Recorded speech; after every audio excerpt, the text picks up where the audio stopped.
Well, it's always great when you're given a brand new luxury car to play with, and this all-new 2017 Mercedes-Benz E-Class certainly fits the bill. This is a very important car for Mercedes. It's one that they hope is going to redefine standards in safety, performance, luxury, and technology in this segment. And they're doing so by testing some really fantastic technologies like semi-autonomous driving and a whole suite of safety features. As we know, this is a very competitive segment, one that's full of some truly exceptional vehicles. So, is safety and tech enough to vault it to number one? Well, today we'll try to find out, and first we're going to start by looking at an all-new exterior. We'll go to the inside where Mercedes-Benz has done some really exceptional work in the last few years, and of course we'll take it for a drive. So if you remember the last generation of E-Class, it was quite chiseled and angular, and now this new generation has adopted the Mercedes-Benz design language quite well, in that it looks like a shrunken S-Class, which is a huge compliment. It's a little bit longer than before, a little bit wider, and a little bit lower, which gives it quite a commanding presence on the road. So when you're buying a mid-size luxury sedan, you have pretty high standards, and so far I haven't been disappointed with this new E-Class. So let's start with the basics. When you get into this car, because it's equipped with Napa leather, it smells good. It smells like quality. And that theme really continues throughout the cabin. So if you touch a material, it's real. This wonderful matte finished open pore dark ashwood is real wood. The aluminum switchgear here is real aluminum, and there's a wonderful sort of light texture on it, which is a nice point, nice little bit of detail. The Burmester audio, again, that's an option as well, but it just looks wonderful on the door panel. So in terms of features, what we have here is heated everything. We have heated center console armrest, heated door armrest. These are things you don't think you need, but once you have them, they're great to have. Heated steering wheel, of course.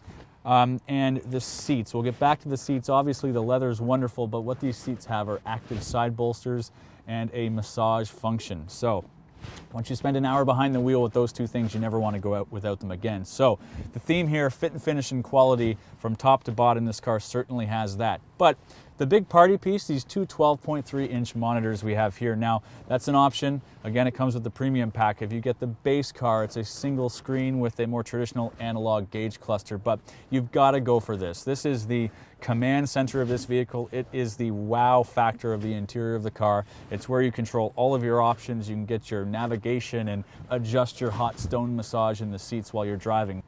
So while I really love the design of this massive dual screen layout, it's not all good news. It's controlled by this wheel and scroll system that Mercedes-Benz called Command, and I'm not a big fan. It has definitely improved over the last few years, but relative to its competition, specifically BMW's iDrive system, there just always seems to be an extra click or a scroll, and I find myself buried deep in menus with no logical way of getting out. So in my opinion, in order for Mercedes to really leverage this design language and to really allow their customers to utilize their technology, they need to figure out how to make this simpler. So every new E-Class is going to come standard with 4MATIC all-wheel drive, which is really great news if you live in Canada or any cold climate for that matter. As far as engines are concerned, you have a few choices to make, and they're all pretty good. So starting with the E300, you've got Mercedes' venerable turbo 2-liter, which is, believe it or not, more than adequate. I've spent some time behind the wheel of that car and was pretty impressed with the low-down torque of that small engine. The next rung up the ladder, if you will, is the car we're in today.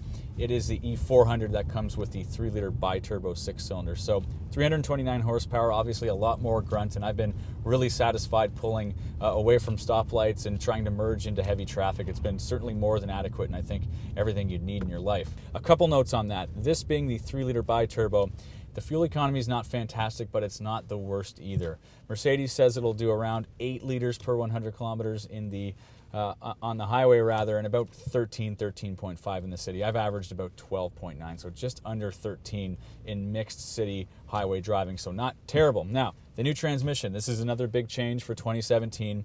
They're now using a 9-speed, which I have been very impressed with. Seamlessly shifts, gets out of your way, seems to be in the right gear all the time. Now there's a toggle switch down here if you'd like to be in, let's say, Eco Pro mode for maximum efficiency settings. You simply knock it down into Eco mode and the transmission stays out of your way. But if you'd like to go into a more sporting mode, you can dial it up to Sport or Sport Plus. It'll hold the revs longer, it'll downshift earlier, and you've got a car that feels a little more exciting. So Mercedes has always been really good at wafting you from A to B in complete silence and comfort, and this new E-Class definitely does that. You know, it's not the most sporting rides. It's not as agile as something like, let's say, a 5 Series, and it's certainly not as quick as its AMG variants, but it does most things well, and it does it in complete comfort. One thing I've been impressed by is how isolated this vehicle is from the road. You can be traveling 120 kilometers per hour down the highway, and you can't hear anything. So from the engine to the steering feel to the transmission to how quiet it is in here, it's just a wonderful place to be, and you always get from A to B feeling pretty comfortable and pretty pampered. So obviously the big selling piece here and what everybody is talking about is Mercedes' new Drive Pilot programs, which is actually a number of different technology features that help keep you on the road and take over if need be. So there is a semi-autonomous driving feature, and so far it does work pretty well, and I'm gonna choose to focus on that specifically because I think it's the most impressive. So we're on the highway here, we're going 105 kilometers per hour. What I'm gonna do is just activate the system, and I'll kind of give you a demo of what this looks like. So all I do is press a stalk at the bottom here. I've set my maximum speed to 110, and now we're driving autonomously. So this is a good example of when this type of technology comes in handy, because I'm in some kind of rush hour stop-go traffic right now, and we're going anywhere between 30 and let's say 80 kilometers an hour, and I've just set my max speed, and then I sit there and I can forget about it. So the car is kind of speeding up and slowing down on its own. It's navigating these curves reasonably well on its own. But overall, I've got a vehicle braking in front of me, and now I'm 80, 70, 65, 60, the brakes are on, and it maintains a constant distance between the car in front of me and the vehicle I'm in. So really handy if you do a lot of rush hour traffic driving in the city. Just gets rid of that monotonous and continuous kind of gas brake that is so annoying about driving in traffic.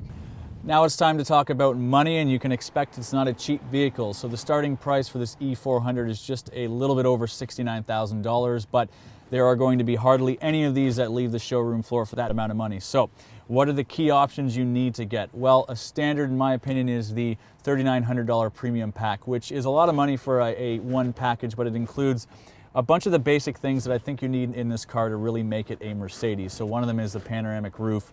Obviously the heated, everything is included in that price. You get things like keyless go that you really would expect on a car like this. Most importantly, you're getting these dual 12.3-inch monitors. That's the wow factor. That's the command center. That's what makes this car feel special from the driver's seat. So go for that package. Your next decision is, how much tech do you want on this car? Because you have two options. One is to go with the intelligent drive package, which includes drive pilots and all those various safety features.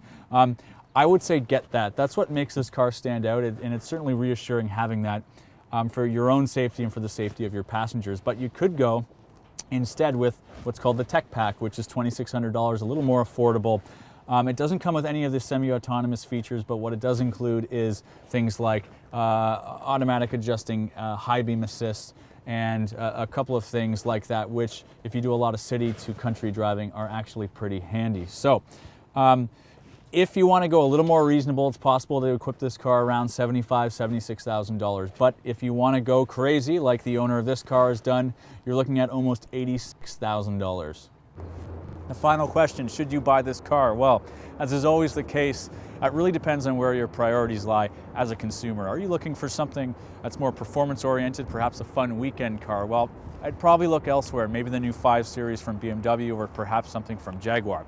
If, however, you want a more traditional luxury car experience, you want to be wafted from A to B in absolute comfort while being surrounded by the absolute best technology the automotive industry has to offer, then this brand new E-Class is definitely for you.